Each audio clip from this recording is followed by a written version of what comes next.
Shalom, and welcome to Challenging Torah. We are in Bamidbar, in the wilderness, the desert, also called the Book of Numbers, as we begin this book always right before the holiday of Shavuot. And as we enter the season of Shavuot, we understand that we need to go into the wilderness a bit of our being in order to receive the revelation at Sinai, year after year.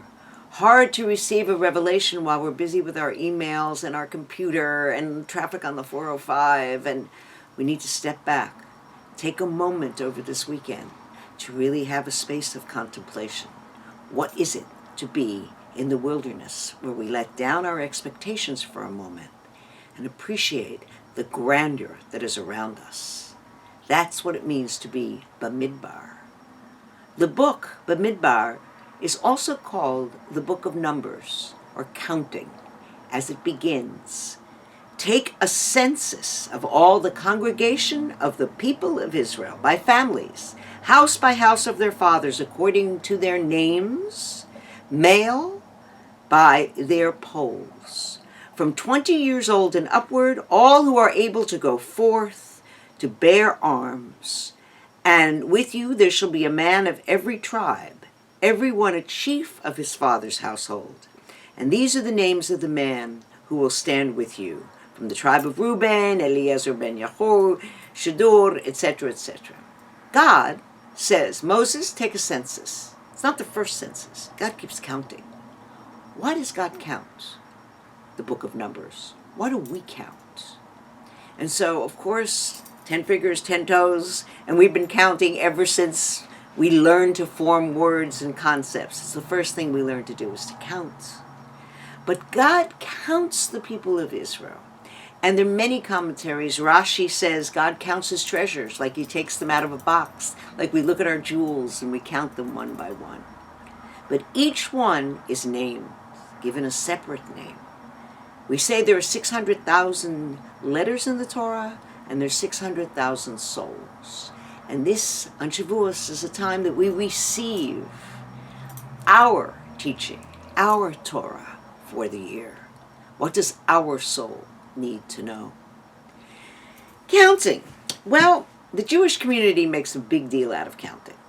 We're endlessly doing a census, right? And the census usually comes with what somebody this week called kosher chicken littles. I love it. Kosher chicken littles, the sky is falling, the Jews are ending, there won't be any more Jews. It appears we've been doing that counting thing ever since we got kicked out into exile 2,000 years ago. Depends on how you count.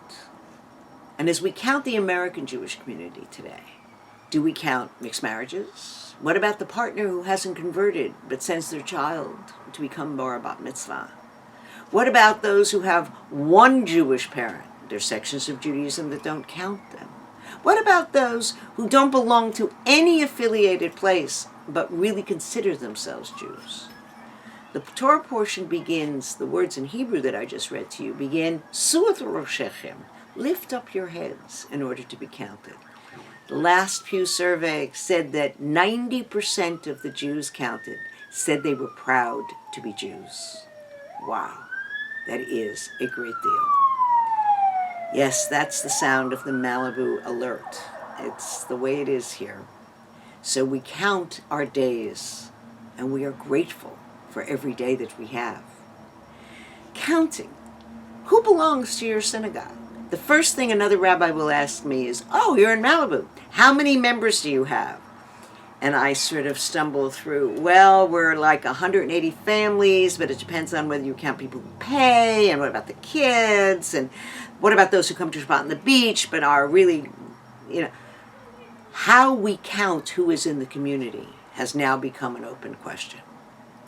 If you're with us every Shabbat on the beach, if you come to the HaLevy's but haven't taken out a membership, there must be some other way. In the Torah, you are asked to give a shekel, a half a shekel, which is a small amount, as a ransom for your soul. In other words, mekaper, make atonement. It's a way to put your chip down, right? They count the chips, not the people. it later became that you didn't count Jews because that would bring in the evil eye, like don't mention them, so you count them in, not one, not two, not three. We're afraid of counting. And of course, what's the big number in Judaism? 6 million. We all know the number 6 million. And we are, just as this was called the generation of the Midbar, of the desert, I've now become aware that we're very much the generation of the post-Holocaust. We counted up what was left, and it's taken till now for us to examine what it means to recreate a vital Judaism. It won't look the same as it did before the Holocaust. Just like Europe doesn't look the same. These people are gone. And America is thriving, and Israel is thriving. And it's a very different Judaism for many people. But you're still counted as part of us. And we have many changes to make as we have a revelation in the desert about how do we bring a living Judaism forward to the next generation. This Bamidbar moment is the moment that we say, God, I stand here again on Shavuot. I'm ready to accept your Torah in a way that I never understood before, in a way that is only mine. It has my name on it. Help me to find my letter, my piece, my role, so that I can become the most complete human being that I possibly can. Have a wonderful Shabbat and a meaningful Shavuot. Shabbat Shalom.